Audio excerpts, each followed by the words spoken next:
Hey everybody, welcome back to my channel. If you are new here, hello. If you are returning, welcome back. Thank you so much for sticking around. I really appreciate you.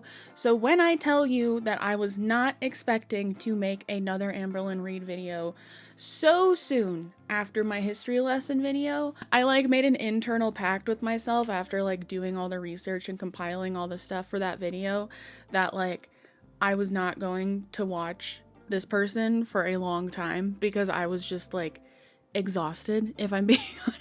But there's been some developments, specifically with the situation with Casey. Casey has come out and spoken with Mr. Snowflake, who is doing a lot of videos on Amber right now, and honestly I think they're very well done. Casey did an interview with Mr. Snowflake and a lot of stuff was said, and I wanted to make this video also because I felt like it gave me a good opportunity to kind of redo how I talked about it in my history lesson. When I was editing my history lesson, I was like, wow, I did not cover this enough given the severity of it in the timeline of things. But it was hard for me to find a balance when I was making that video of how long to talk about certain things, even if they were very big things, because I already knew the video was going to be a monster. I felt like this kind of happened at, I guess, a good time, if I can say that,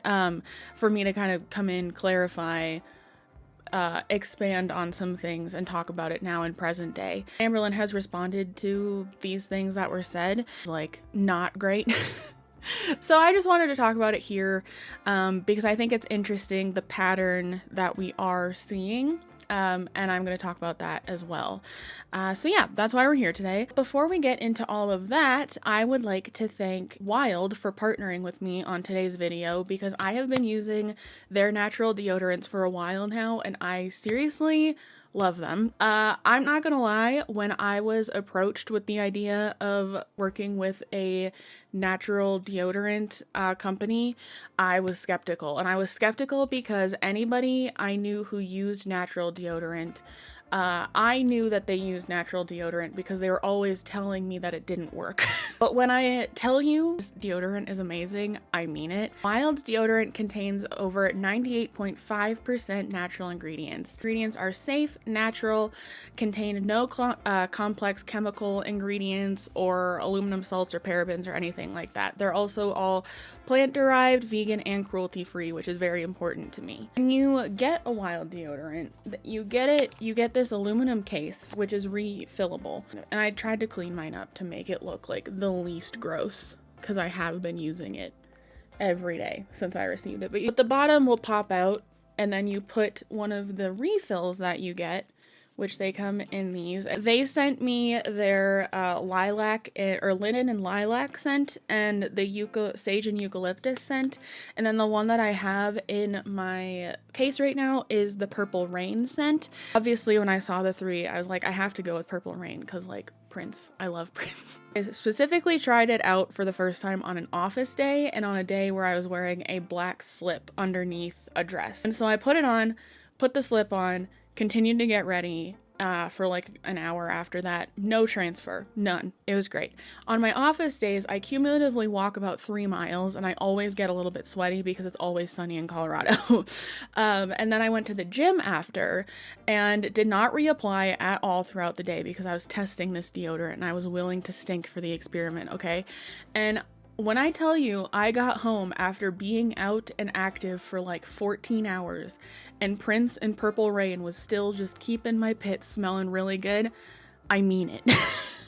And so I can truly vouch for these. I have it on right now. I can smell it. And it's not overpowering, but I can just I'll get a whiff of it every once in a while. I'm like, wow, this smells really good. And they also, the deodorants don't leave the skin feeling oily or dry like some deodorants can. Your skin deserves the best, so check out Wild and everything else they have to offer because they have a bunch of other products too over on their website, and you can also check out a whole list of their ingredients on their website, and I will have a link down below, which if you use that link, my code HeyMegan20 will automatically be applied at checkout, but you can also use it just on its own for 20% off your purchase. Thanks again to Wild for partnering with me on this video. This was really a happy surprise at how much I really enjoyed these products. And thank you, as always, to you guys for continuing to interact with my content so that brands like Wild want to keep partnering with me. And yeah, so let's just get back into the video. Okay, if I look a little bit, perhaps a lot different than I did when I left off on this ad read, it's because it's a different day. But I tried to make things look as similar as possible as it did. But like I said, one of the main reasons I wanted to make this video is because I feel like I kind of did the whole situation a disservice with how much I left out in my history lesson video, right? And again, it's just because it's a big topic and I didn't want to dwell on any topic for too long. But when I was editing it, I was like, okay, I should probably redo this in another video. And that interview coming out kind of gave me a very good jumping off point to do that. I first want to give a more in-depth rundown of what actually happened. An important note for before I get into anything is that in a lot of Amberlynn's old videos talking about this situation, she refers to Casey as Cassidy, and that's because Casey is a trans man and Amberlynn dated him before he transitioned. I'm going to be referring to him as Casey because that's who he is. I did mention this in my history lesson video, but like Amberlynn has continuously like dead named him and misgendered him throughout her whole retelling of this situation, except for her most recent response to the interview. And her reasoning for it is like very ignorant and harmful, in my opinion. I feel very strongly about this, and I feel like it's okay for me to say her name because she's transgender now, so she's not Cassidy no longer, so I'm able to say her name because she's a once was person. Like, Cassidy is no longer here anymore, obviously. I'm not gonna say his new name because we're talking about her. Transgender talk is too confusing, so we're just gonna leave it as that. Talking about everything that Casey lied about when we first started dating, the things that I went through while being with her, more things. They're all freaking out because you keep calling Casey to her. Okay. I'm sorry. When I was with her, when Cassidy was a she. I was We're with not talking her. about Casey. We're talking I was with her as a girl, so I'm talking about Casey, the girl that I was with. That's who she was. Cassidy. But they know her as Casey, so I it's know. confusing. It's confusing. Trust me. And I thought about putting this in my history lesson video, but I didn't because I didn't have like concrete proof of this happening. But like, I swear to God, I remember clips of her like on You Now or something like that, where she was saying like she doesn't understand how she can be transphobic when she's a lesbian, right? And I feel like that's a retort we hear a lot from people in the LGBTQIA plus community being harmful to other members of it. Oh, what? And I swear, I feel like I remember a clip of this happening because I was like, that doesn't make any sense. Do that thing that I swear I remember happening, but I cannot find solid proof of anywhere. I want to say that like if there's one thing I've learned from coming out just a couple years ago, it's that the amount of internalized and sometimes externalized transphobia, homophobia, biphobia, every phobia that's within the LGBTQIA plus community is astounding. Like, it was so surprising to me to find out that that was such an issue. This is all just to say that just because you identify as a member of a community, it doesn't mean that like you can't be transphobic, homophobic, etc., etc. And it's all about recognizing those internal phobias and all of that and working on them. But like I said, again, I could totally be making all of this up, but I swear I remember seeing a clip of that, and I just wanted to touch on that here. But all that being said, Casey is Casey, and I'm going to be calling him Casey for the rest of the video. So I wanted to add some important background on what happened before all of the allegations started. When Amberlynn was 17, she met Casey, who was 15 at the time, in an online chat room in 2008. And after chatting for a while, and after Casey's 16th birthday, and when Amberlynn was 18, Casey's family was visiting California, which Amberlyn was living in Northern California at the time. And so they decided it was a good time to meet up. After this, they continued talking online, and Amberlynn decided to go visit Casey and his family in Arizona, because that's where he lived. During this time, Amberlynn got a call from, I believe, her mother, and they were living with her grandma. And Amberlynn's grandma said that Amberlynn was no longer welcome back in the home. And I think this is because she went to go visit another girl, and her grandma didn't approve of that. I think that's what happened. Casey has confirmed that that phone call did happen, because after that, he fought his mom to get her to let Amberlynn stay with them because she had nowhere to go. So Casey's mom allowed Amberlynn to move in with them into like their kind of 1-bedroom apartment, so long as she got a job or she went to school. So it was during this time that Amberlynn enrolled in college. Now, outside of Amberlynn's and Casey's relationship being pretty tumultuous, Amberlynn and Casey's mom also didn't get along. And I'm going to talk about a pattern with Amberlynn's partners in a little bit, but I just wanted to point out here too that like there is almost always something that happens with Amberlynn and her girlfriends and her girlfriends' families. I don't think that Destiny's family liked her all that much. I know that when she was living with Destiny, Amberlynn and Destiny's mom fought a lot.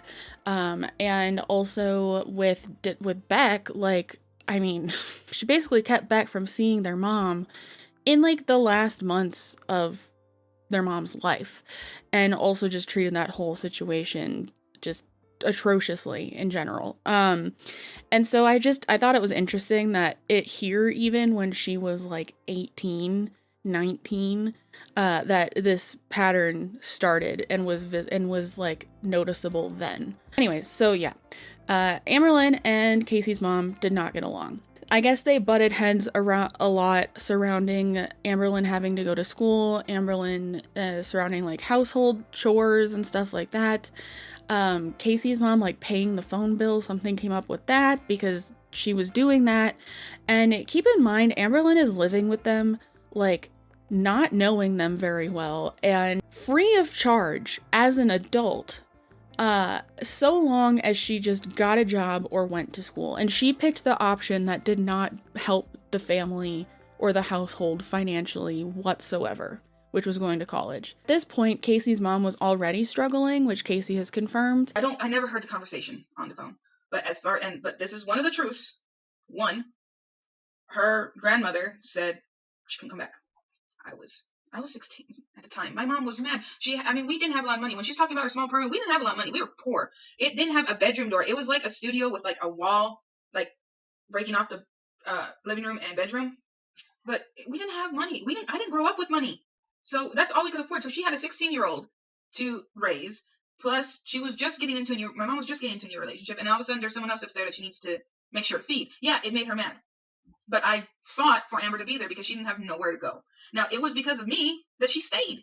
Casey's mom said that she did like Amberlynn at first and that she felt bad for her, which is why she ultimately allowed her to come live in with them. At the time, it was Casey's mom, Casey's mom's boyfriend, and Amberlynn all living together in, I believe, a smaller than 500 square foot kind of 1-bedroom apartment. And Casey confirmed in his most recent Mr. Snowflake video interview that Amberlynn would have been homeless if they hadn't taken her in. So, yeah. Mr. Snowflake's documentary on the Casey era really brought into the spotlight some very troubling Facebook posts from Amberlynn at the time.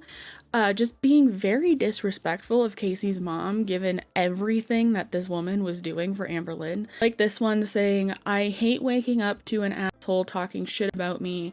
I can hear you, you dumb fuck. You're only 3 feet away from me. Are you that stupid? Obviously. Or, gosh, they're assholes. I just want to fucking punch them both. Or, she is so fucking annoying. I just want to slap her, maybe even punch her. She thinks she runs the damn world, but trust me, she don't run shit besides her damn mouth. Or maybe if I didn't live with assholes, I wouldn't have to wake up at 5 a.m. to catch the bus for school at 9. Maybe if I didn't live with assholes, I'd get a ride. And there's a lot more examples where that came from, specifically in Mr. Snowflake's video, which I will have all of his stuff linked down below, because I don't want to take too much from him, because there's obviously a lot of work went into that video, and I don't want to take it away from him and put it in mine, but there's a lot more examples where that came from. Amberlynn also went on to make videos talking about this time in her life, I think when she was living with Crystal, accusing her mom, or Casey's mom, and Casey's mom's boyfriend of abuse and all of that,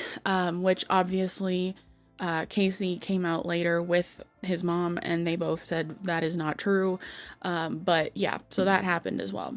Like I said, Casey, after everything that happens in 2016 happened, Casey and his mom came on live and talked about their own experiences, and Casey talked about his own experiences on his own, and they both confirmed that, like, she barely did anything around the house, and all while she complained on social media that she was, like, being expected to take care of everything, which, like, probably not so hot of a take, but, like, if you are living with your partner's parents or parent and their boyfriend, free of charge, and you're not bringing any financial contribution into the household, like, I really think that being expected to help around the house more is, like, not that big of an ask.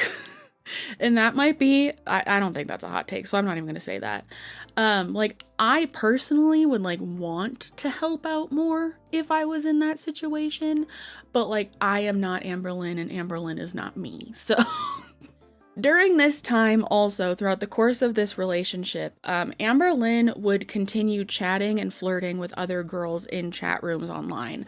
I think she cheated on Casey like 2 or 3 times when they were together, and one of those times being with her girlfriend to follow Casey, Crystal. And Amberlynn also managed to get Crystal to buy her a lot of stuff, and according to Casey, another girlfriend, to, like, buy her a lot of stuff and, like, send her money for things. But she got Crystal to send her an iPod Touch, and there was, like, some drama over that, and, like, all of this stuff. Like, she's not contributing financially to Casey's mom or anything, but she's receiving financial gifts from girls that she's talking to while in a relationship with Casey's mom's kid, you know what I mean? She tries to make herself look good. Honestly, when we were first dating, I got a message from her, upset. She made out with a girl while we were dating, while she was still in California. 3 times. Did I get mad? I got upset, but I was 15. So what am I going to do? Forgive, forget, you're my girlfriend. I was a child. I mean, yeah, I was dumb. I admit that fully. Being with her, as long as I was so dumb. So dumb. Another thing, she says that she made friends with Crystal. She wasn't looking for anything.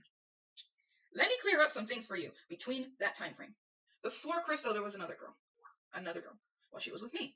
Her name was Paige or something. I know it was a 4-letter name. That Paige girl, I'm just going to call her Paige because that's the name I remember. That Paige girl sent her money. Sent her one more gift card. She sent her things. Yeah, while she was with me. And why did she send her things? Because she made me out to be a monster. Made me look like a monster. So she thought she had to play superhero and save Amber when she didn't even know what the hell was going on at all. Well, not one bit. And then I forgot why her and Paige broke up. Not really broke up, but, like, stopped talking. I think Paige got tired, honestly. And then she met Crystal. Now, she was talking to Crystal about 6 or 7 months before we broke up. No, actually, probably longer than that. Probably almost a year. Talking to her almost a year before me and her broke up. Me and Amber broke up in 2011. So while Crystal was talking, Crystal bought her so many things while we were together. So many things. I mean, the one that stands out, because it's the most messed up one, most messed up memory, was the freaking iPod Touch. the second generation one. God, I can't believe how far to come. But anyway, that's a different story. She was on the phone with her, and like there was an argument starting. And I'm just like, what? Like, what the hell's wrong? So she goes outside talking to her. Comes in. Oh, I made her cry. What happened? What made her cry? What the hell? And she was telling me how Crystal was gonna buy her an iPod Touch. And the argument was over how much gigabytes it had. Seriously, she was gonna buy her a pretty low gigabyte one at 4.8, the standard gigabyte.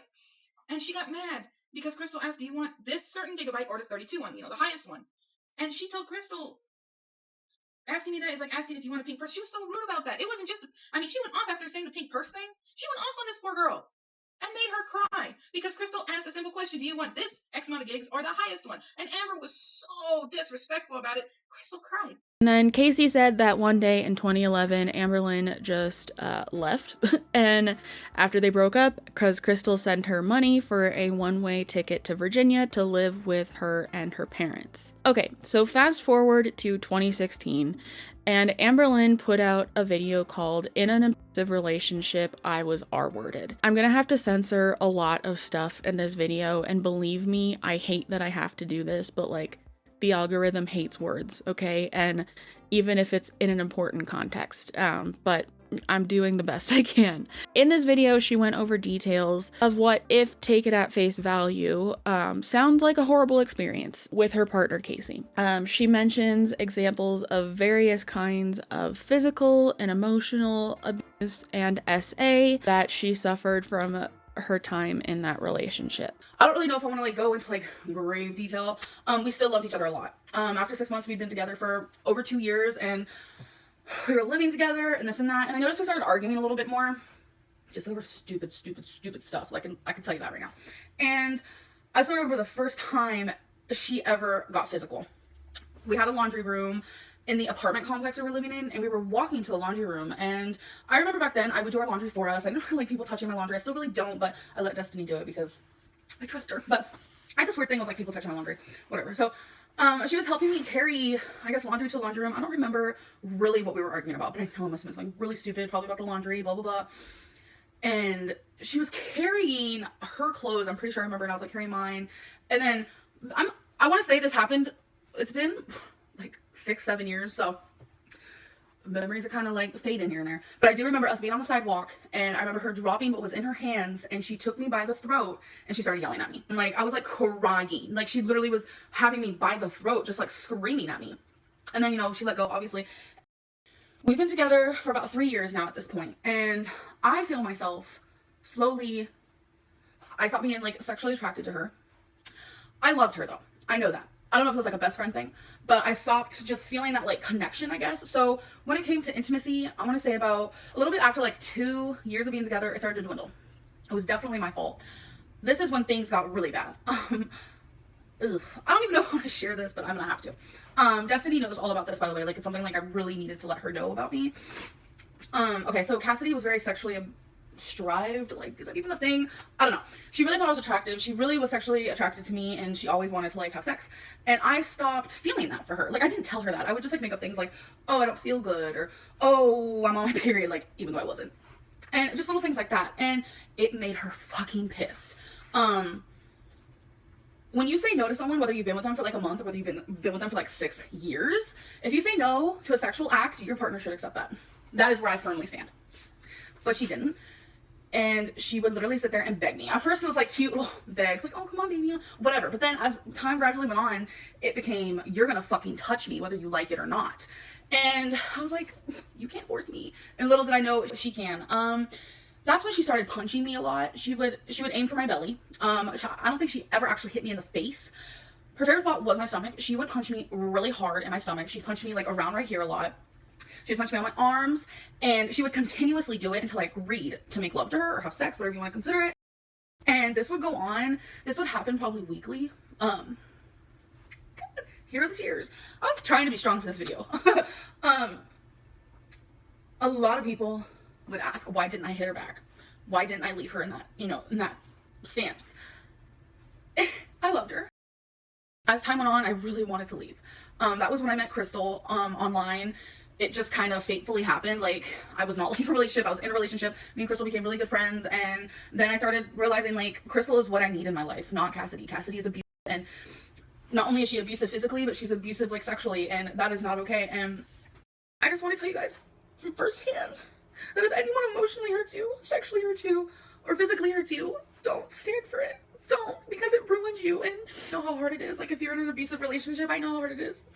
Because you trust in your heart and in your soul that they'll change, and you start to kind of accept the love you think you deserve. And I feel like a lot of the time, since I am a lesbian, like, abusive relationships in, like, the lesbian community aren't as, like, what's the word for it? Aren't as, like, oh no, compared to, like, if you're in a heterosexual relationship, but it's just the same. Like, or if it's two guys, like, you should not be hurt. Like, if you guys are wondering, yes, she is now a he, and it's been a long time, 6 years since I was with her, and we talk on Facebook here and there, and things are very different, and she regrets everything she did. This is where I kind of wanted to add, like, an addendum to, like, how I covered this in my history lesson video, because I didn't want to say this because I didn't have a lot of context at the time that I do now, and also I hadn't seen a lot of other people's opinions on this video at the time.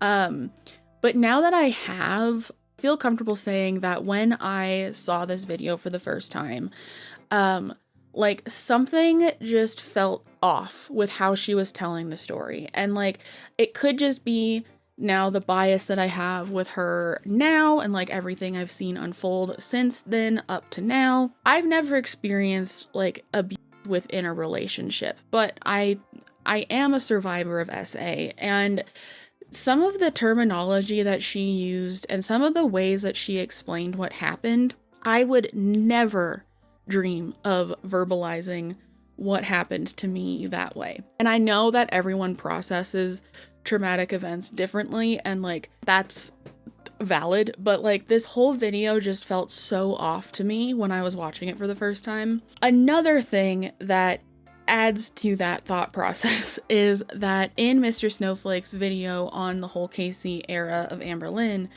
Mr. Snowflake went on to research some claims that Casey made that Amberlynn had reached out to him asking him for help with her relationship with Destiny in terms of, like, sex tips and how to help her girlfriend Destiny make her feel good. Which, like, if this person SA'd you, it's suspicious, okay? I'm gonna read that here just because it's wild. I didn't know that happened, and when I saw this, I was like, what? Because, like, I'll tell you, I thought I saw the guy who SA'd me just, like, walking on the street one day. It wasn't him, but I thought it was him for a second, and I had to, like, sit down and catch my breath because I started having a panic attack. So, like, yeah, I would never dream of reaching out to him again for any reason, let alone sex tips. But yeah, so I'm gonna read this screenshot that Mr. Snowflake has in his Casey video. And this message says, "I know this is probably weird, but I really need to talk about this. So you're still the only person I've let touch me. I never even let Crystal, even after all the time we were together. I was too scared, too self-conscious, etc. I really want Destiny, the girl I'm going to be with, to be the next person I allow to do that to me. I'm scared though. Like, what do? I feel like I smell bad, or I feel like I smelt bad when you did it to me. I shower every day now, so I'm different than I used to be, but it still worries the shit out of me. Again, I know this is so weird. You're the first person I trust to talk to about this, though. Actually, the only person." That is so weird to me, like, just so odd. And at this point, she was going to move in with Destiny, so, like, she had to be, like, 22 or 23 at the time. That is so odd to me. Like, I can't get over that, especially after claiming SA from the person you're messaging this to. Wild. Anyways, after Amberlynn put her initial video out with all of the claims about her and Casey's relationship, I don't know where on the timeline this falls. I think it was a few months after. It could have been a few weeks after. I don't know. Casey made a video rebuttal to Amberlynn's. And this video was put up on a channel that at the time it looked like he was trying to build up for himself, and would later confirm that in his Mr. Snowflake interview. But he started it off by saying that his family and his fiance found out about this video before he did. And that's how he found out about it, was his fiance called him about it. I was told by my fiance while she was at lunch for work that someone messaged her on Facebook, and it was a link to a video. Well, of course, she had me call her because it was a very private matter. And it was a video of my ex Amber. And I asked her what about it, because, I mean, me and Amber broke up 6 years ago, and I don't care to have contact with her. Yes, she's messaged me and tried to add me on Facebook. I won't add her. I've added her once before. We tried to be friends, but it didn't work out when she started trying to add my mom and my best friend, and I asked her why, and we got an argument. I'm just like, you know what? I can't do this. This is, I can't even be your friend at all. I can't, you're trying to add all these people on my Facebook that you argued with and try to keep me away from when we were together. So, but she's trying to add me. I won't add her. She's messaged me. I won't really respond. It's very short. He mentions his age during this relationship, which is something that I did not know, which is ignorance on my part when I was making my history lesson, but is something that I feel is really important, because he was 15 when they started dating and Amberlynn was 17, and he was with her from the time he was 15 to the time he was 18, which means that Amberlynn was 17 to like 20-ish. And I feel like that's really important context for this whole situation. Now, the time we were dating, when we started dating, I should say, I was 15 years old. 15 when we met. She's 2 years older than me. We were together from the time I was 15 to the time I was 18 years old. That is a pretty long time for a teenager. He then goes on to describe his side, which includes a lot of abuse, and he rebuts a lot of things that Amberlynn claimed about him. It was probably 4 months after we started living together. We were up one night. I was watching something on TV, a music video, I believe. And I don't remember why we argued. I don't remember the argument. But she grabbed my arm with her nails. First time. Any physical that was negative. And I remember that clearly. It shocked me. It shocked me really, really bad. And it was just, I didn't know what to make of it, really. I'm 16 years old. I didn't know I knew what physical abuse was, but not really. So, I was a kid. I was a child. So I just assumed, okay, I made her mad. He says that a lot of the things that Amberlynn claimed he did to her, she actually did to him. And he also said that he had to start hiding like bruises and marks and stuff from his friends in school and his mom, because they started noticing them and they eventually figured out where they were coming from. The thing what she said with the laundry, that's a big false. Big false.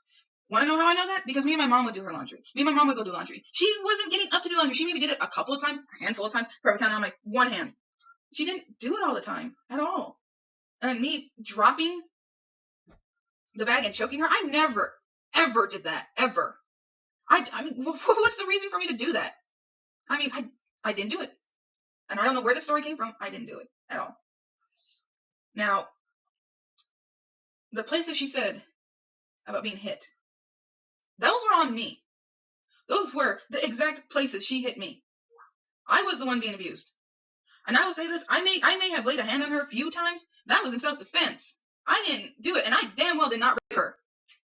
I did not rape her. Period. One time, when my mom and Dave were out, I don't know why we argued, but I was put on the bed. She wailed on me. Beat me real bad. I remember this clear as day. Our bed was in the living room. Next to the bed was a dresser. In front of the dresser was a table. Between the table and the bed was her, over me, wailing on me. Did I fight back? Nope, not that time. Why? Because she kept calling me an abuser. So I just took it. I took it. Then she took off outside. I went to school with bruises up and down my arms. Bruises. My friends asked me, what's wrong? What happened to you? Eventually they figured it out. So every time I would come to school, upset, in tears, bruised down my arms, hands, cuts, scars. Amber again? Shrug. Didn't say anything. They figured it out. My mom figured it out later on, but I had to hide it from her. Why? Because I didn't want her mad. I didn't want her upset. I didn't want her to worry about me. She had so much other things to worry about. He also talks about the fact that Amber like wouldn't let him be friends with people he had been best friends with forever, and that Amberlynn had actually like gotten in the middle of his friendships, which I think is like a textbook sign or a textbook thing that like that abuse do, which is to create space between the person that they are abusing and their loved ones. And so I just thought that was really interesting. One time when I was getting ready for school, Amber went through my phone. Want to know how I know that? Went to school. My friend CJ sees me, punches me in the arm. What the fuck did you give Amber my number for? What? I didn't give Amber your number. You don't like her. She don't like you. Why should she have your number? Shows me. Bitch, my friend out. And I texted Amber. The fuck is wrong with you? What the hell? Why are you messaging CJ? How'd you get her number? I went through your phone while you're getting ready for school. Okay, that's messed up. That's low. I'd never do that to you. Yes, we did love each other at one point, but geez, she went as far when I would hang out with my best friend Alex. She's been my best friend since high school. God, it seems like we're related, so we got like other cousins. But when I would hang out with her, she would be okay at first. And all of a sudden, I get text messages an hour later bitching me out for hanging out with her. She went as far as to accuse me of sleeping with my best friend. Casey does admit that Amberlynn and his mom's boyfriend did fight a lot and that he always stood up for Amber. He also talks about him coming out to her as transgender and how she was not supportive of that at all and how it really traumatized him in terms of coming out to future partners. And I thought that was really sad. But yeah, that's his experience. Now, I did try to come out to her as transgender before, and she just did not have it. She was mad about it. I remember that. Because when I tried to tell my other ex, I mean, that didn't go over so well neither, but I didn't know how to word it. So when I went to go tell my fiance, I was scared to death. Why? Because of the way Amber acted when I tried to tell her. And also in Mr. Snowflake's video, I don't have this in my script, but he has like side-by-side comparisons of how Amberlynn basically stole Casey's coming out story. And it's pretty damning. So go watch those videos because they're really good. And then towards the end of the video, he admits that post breakup with Amberlynn, he was so distraught that he needed to seek psychiatric help and wound up in a hospital, which is just heartbreaking to hear. And this was really because of his age at the time and the fact that this was his first like serious relationship and with how bad it was. When me and Amber broke up, I was distraught because that was the first serious relationship I ever had. I was 18 at the point when we broke up. I was so messed up from the abuse, the mental abuse, the verbal abuse, that I had to see psychiatrists. I had to go and see psychiatrists because I was having anxiety attacks every day. I couldn't even be in my classroom. I would ditch and I would go read in the freaking bathrooms because I couldn't stand to be around people. I just wanted quiet. I wanted to be alone. I wanted to seclude myself from everybody. I had such mental issues from being with her that I ended up for a weekend from Friday to Monday in a mental hospital. In a mental hospital. One place I never even thought I'd ever go. That freaked me out. That made it worse. It didn't even help me. But that was it. I was so messed up from her. I'm still messed up from this. If you call my name across the room, I flinch. You raise your hand like if you're reaching something near me, but I think you're going to hit me, I flinch. An of anger because my fiance is frustrated with something. I flinch. And I just drooled and I'm sorry. But I flinch because I think she's going to hit me. And she's not. But I'm so messed up from this that every little action that looks like I could get hit or looks like that I would get in trouble, I flinch. After this video came out, I think a lot of people were on Casey's side due to a lot of things that had happened with Amber up until that point. And it still remains true to this day that like the majority of people are on Casey's side, especially with Destiny and Beck having come out sharing their sides of their relationships with Amberlynn. After Casey came out with this video telling his side of everything is when we got the infamous like poem video that I talked about in my history lesson, and it's also where the line "Rain and petals eavesdrop, I use the wrong word" came from. You put a ring on my finger, promised me forever, yet you kissed her. You kicked and screamed till it was making hate. Forget making love when the love was gone. RAPE, rain and petals eavesdrop, I used the wrong word. Rain and petals eavesdrop, I used the wrong word. Rain and petals eavesdrop, I used the wrong word. My mental hygiene has been rotten and stirred. And rain and petals eavesdrop the first letter of all those words, that's what she's accusing, or that's what she was accusing Casey of, right? And just dissecting that line a little bit more, which Mr. Snowflake did with Casey in his interview with him also, but like dissecting that line of the poem a little bit more, like I think only saying that you quote used the wrong word is, when accusing someone of R-wording you, is a bold claim, because that is a big word that can follow someone for the rest of their lives. And I'm not saying this to discourage survivors from coming out and telling their stories. I just think when false accusations do happen, it hurts both the accused person and actual survivors of R-word. And also, like she alluded to in her video talking about her relationship with Casey, DV and SA situations in lesbian relationships especially are often very overlooked or just not talked about. And I think if her accusations and stuff were not true, which, like, from the additional context and everything that I've gathered, I'm inclined to believe that they're not true. That didn't help with that situation either. So on to Mr. Snowflake. At the end of 2023, Mr. Snowflake, like I've alluded to in this video, he had already been making a lot of Amberlynn Reid related content, and it's all very well put together. And I think it's funny because he also mentions that he started off like kind of in defense of Amber, and then the more research he did into her, he's like, I do not like this person. This person is not a good person, which I think is fascinating because from anybody I hear talk about them going into the Amberverse, it's very similar. But he came out with a video called Victims of an Empath, an Amberlynn Reid series, episode 1, Casey. And it's a super well put together video like all of his other ones. And it outlines all the stuff that happened between Casey and Amberlynn and Casey's mom and Amberlynn. And all of it is accompanied by receipts straight from Casey or Amberlynn themselves. And after this video and after my history lesson, Mr. Snowflake posted an interview with Casey in present day. And I don't want to take away from Casey's story too much here, and because it really is like his own to talk about, especially now, like in retrospect. I think, and I'll have everything, like I said, linked down below. I think the main thing that stood out to me during this interview was just how much this has followed him since it happened. And multiple times throughout the interview, he talks about how he's had partners bring up what happened with Amber when he hadn't even brought it up himself. He wanted to make his YouTube channel a thing at the time, but like couldn't anymore because he was always going to be associated with Amber.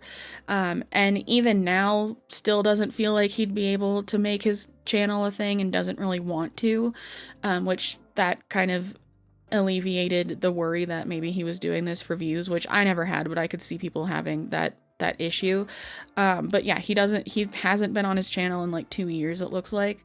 And this was something that we saw both Destiny and Beck go through post breakup with Amberlynn, is that like they were trying to make content on their own about their own lives, all that kind of stuff, but they would only ever get questions or any interaction on their channel would be about Amberlynn, which says more about the community than Amberlynn, I think, but like I feel like that I can understand why that would be really annoying. This interview is great, and it was great to see Casey doing so well, especially after seeing his video talking about everything, because like initially 7 years ago, because in that video I think it was really clear how hurt he was. And I should mention too that everything he talks about in this interview very closely aligns with what he said 7 years ago. While watching Casey's interview, I could also only really think about one thing, and that is the pattern that has presented itself with Amberlynn's exes and how they all talk about their experiences dating her. And the similarities in all their accounts is like really astounding to me. And I think judging by the title of Mr. Snowflake's video on the Casey era is where he's taking this series, which I think is great. But when Destiny came out with her side of hers and Amberlynn's relationship last year, we got very similar stories of physical and emotional abuse and manipulation, and we even saw some when Destiny called Amberlynn on live. They got into a big fight at some point, and I don't know what we were arguing about, but then I think either my mom or my mammy called me about going over there because my mammy was going to my mom's, and she was like, hey, we're going to cook. You guys should come over. And I was like, heck yeah. You know, like I was ready to go. I hadn't seen my mom in a little while. I was ready to go over there and eat some good dinner and what have you. Well, Amberlynn didn't want to go, and I said, that's fine. You don't have to go. Because, I mean, like I said, all that drama from before with her and my mom, they were just tense. But she didn't want me to go. And I was like, okay, well, it's been a little while since I've been over there. Just, you know, I'm going to go over there. And she was just like throwing a big just fit. I don't know how else to describe it. She was crying, and I know it was a Code Red Mountain Dew in my hand. She will swear to you that this didn't happen. I've talked to her about it before. She swears it didn't happen. So I don't know why she thinks that, but why would I make this up? I would try to walk out of the house, and I know I had this Code Red Mountain Dew in my hand, and I'm just like, I'm gonna go. I'm just gonna go. So, and because we were already arguing, I was like, I don't want to be around you anyway right now. Like, we were arguing. I wanted to go see my mom. She starts screaming at me from the sliding glass doorway, saying that she's gonna harm herself if I leave, and I don't know, just all this stuff, you know, just going nuts. And then I was like, no, you won't, you know. I said, that's not something to play around with. Just let me go see my mom. And she starts like coming at me, you know, like ooh, ooh, ooh. So I get in my car and I leave the can on my top of my car, and I close the door real quick and I lock the door, and she's like telling me to get out, all this stuff, and she ends up throwing the can at my car, made me mad. And I want to say I ended up not going. I don't think I did. I'm like 98% sure I did not go to my mom's. I ended up just going back inside and dealing with her. Regarding that, I just think it's really weird. It's very like money hungry. If you need to heal, I have a really good therapist. I can give you their number. No, thank you. But I'm just saying, that's like a good way to heal. It's like do it like in a healthy way, but I feel like this is very, very unhealthy. And I feel like you're just doing it for money, and it's hurting me. Like, you're not hurting me, but I'm just saying the reaction that the audience is giving is like, it has messed with my mental health a little bit. That's apparent. And you know what you're doing. And it's all for money, and it's kind of scary, and I didn't think you were that type of person. Yeah. Oh, the only thing you have on me is I have a bad attitude. Yeah, I do. And then you sit there and you say, Amberlynn is a good person, but she has her attitude that gets in the way. Have you ever thought of like mental illness is a problem? What? My mental illness gets in the way of a lot. Mm-hmm. And I have bad attitude with people who treat me like shit, and you know that you did. And you just know that you did. So it's like the one incident where I could slightly be an abuser, it didn't even happen. You're a very manipulative person. I have come to terms that my mental illness does make me manipulate in ways. And the relationship I'm in now is like mature, and we're trying to grow together and learn together. And it's like, for my mental illness to be used against me by my ex is pretty shitty. How shitty is that? Like, I know tea on him. Like, I know tea on your whole fucking family times 12, but I'm not that person. You have tea on my brother? Yeah, he was a coke addict. Oh my god. I mean, shit. How did you know that? Who the fuck told you that? You fucking told me, Destiny, we were friends. Like, you act like we were like enemies or something.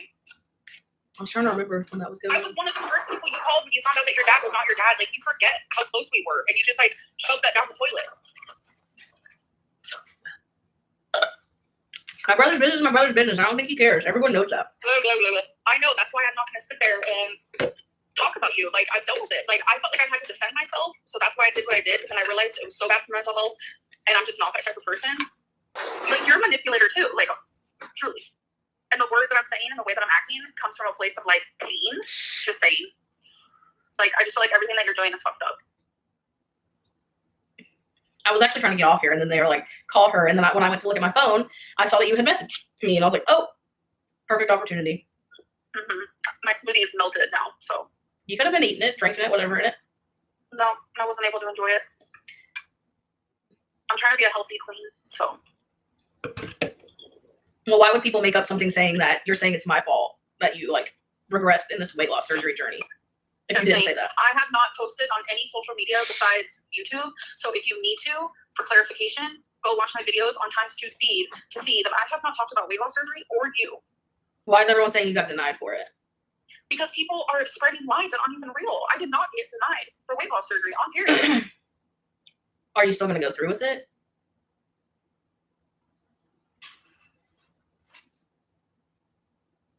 I will talk about my weight loss surgery on my channel. That's fine. And Beck hasn't been as vocal, but I think Beck is still very much healing. But they have alluded to the fact that they were also at least emotionally abused and manipulated by Amberlynn. And we can also just see the horrible treatment of Beck because it's all documented on Amberlynn's channel, because literally almost everything is there. That's also something of note. The video of her talking about what happened in her and Casey's relationship was deleted. And I always thought that was like kind of interesting as well, considering she very rarely deletes videos. So there's that. I covered a lot of Beck's relationship with Amberlynn in my history lesson, but I'll put a few clips here just for reference if you haven't seen it. This is my 29th birthday. I don't remember anything about it. I don't remember any of it. This is whenever I was on a depression medicine, a mood stabilizer, anxiety medicine. I was I was misdiagnosed with bipolar type 2 and was taking an array of medicine trying to figure out what's going on with me. And in turn, it pretty much turned me into a zombie. I don't remember anything about this. I don't know if you watched any of my ex's videos, but a lot of people knew how I was acting really weird. They thought, I mean, it's untelling what people thought, honestly. I was zombied out of my head, and I moved very slowly. I don't remember I don't remember a whole lot about this time. I absolutely look like crap, as you can see. I was not taking care of myself. Being forced out of bed was the only way I was living.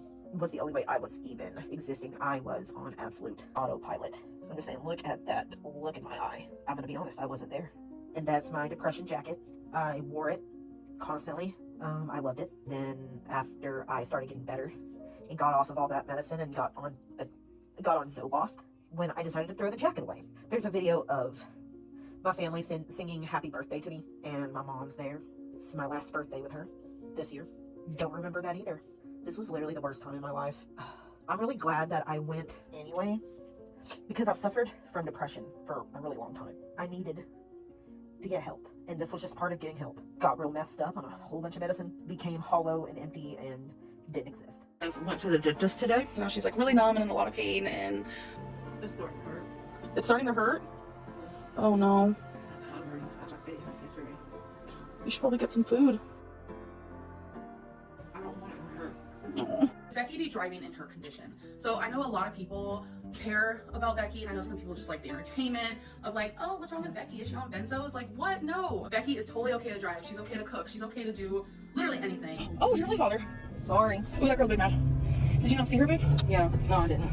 Can you guys see? I don't know if you see Becky. She just went into the car. She looks distraught. Hold on. Okay, guys. After about 10 minutes, Becky was able to get it off. I'm sure a lot of people are like, why didn't you help her? Becky could barely fit under the car, and I know damn well I wouldn't have been able to. And I don't know how, but Becky was able to squeeze under there and get it off. So here's another display of Amber just not caring about anyone else but herself. On this day, her partner at the time had to go and pick up headstones for her late mother. I'm not sure how it's gonna turn out because I'm not very good at TikTok. I don't know about you, but I don't think I would feel comfortable dolling myself up and making a silly little video on the day that my partner is really mourning the loss of their mother.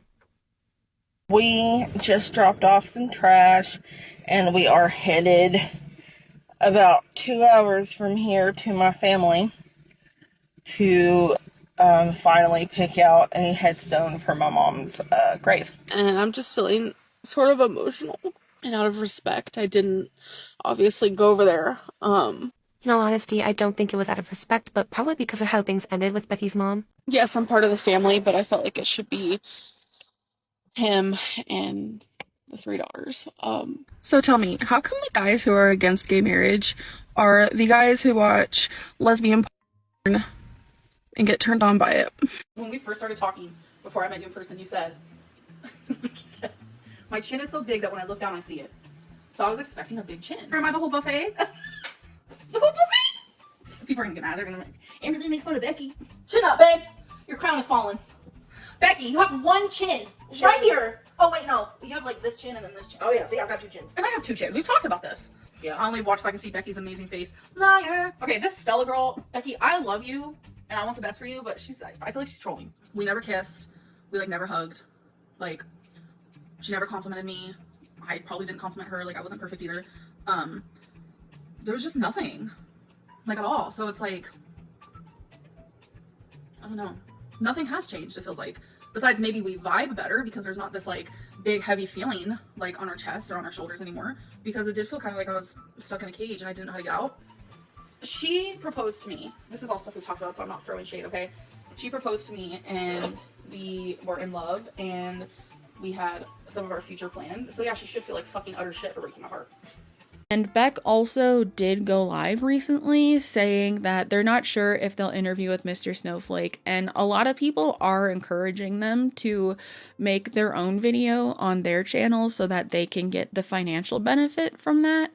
And I'm honestly more on the side of that option because I really think the documented ways that Amberlynn mistreated Beck for little to nothing in return is horrendous, and I think they deserve to tell their story and maybe make a profit from it. It does seem like Beck is starting to realize that like Amberlynn can't hurt them and is starting to be more confident talking about their experience, which is really good to see.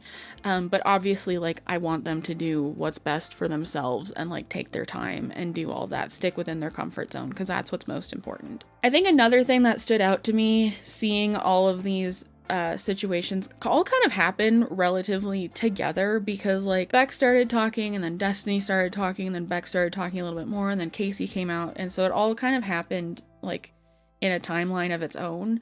Was how Amberlynn responds to when exes come out and talk about her. Amberlynn's response to the Casey interview was not great.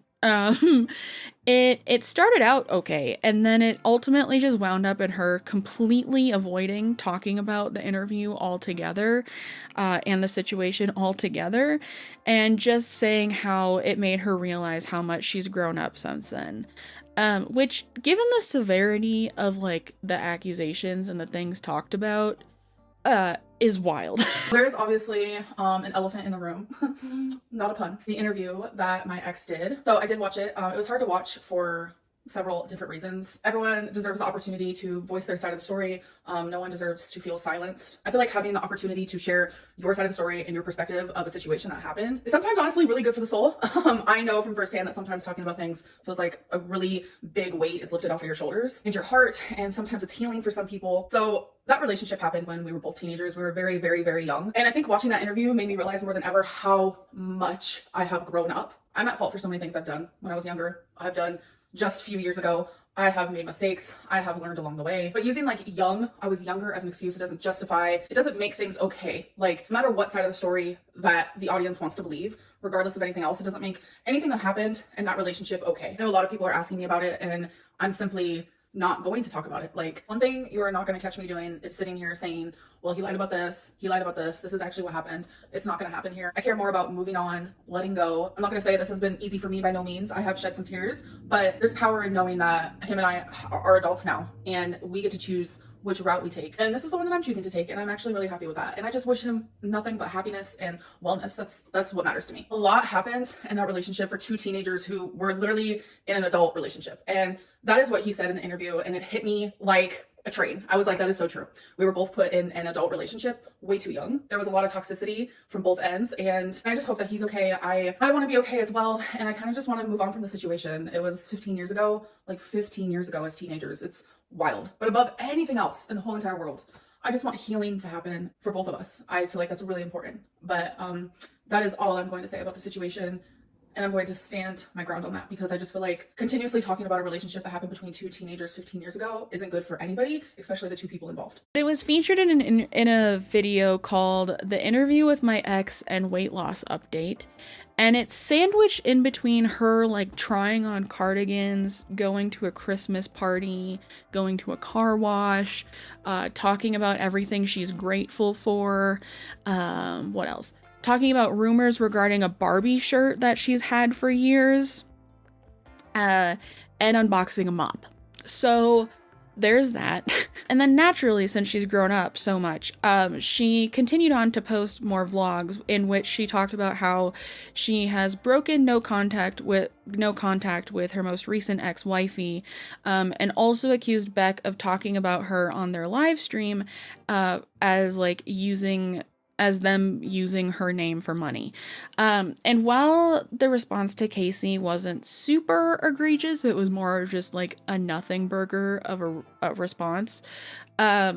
I think her avoiding the topic altogether really reminded me of her dismissing things that Destiny and Beck both said as well when those things were all coming out. But I think a lot of people will agree that along with similarities in stories, there is one common denominator in all of this.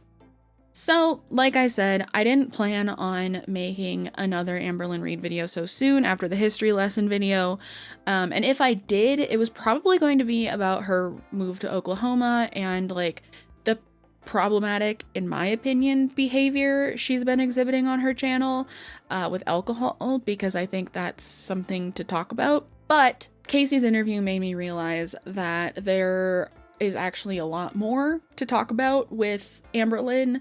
And I think that, like, everyone can agree that we've all done, like, dumb shit in our past and whatever. And we may have not had, like, the healthiest relationships in our past, especially when we were kids. But, like, when you have multiple ex-partners coming out and saying that they all had very similar experiences with you at very different ages and very different stages throughout your life, then there becomes a problematic pattern.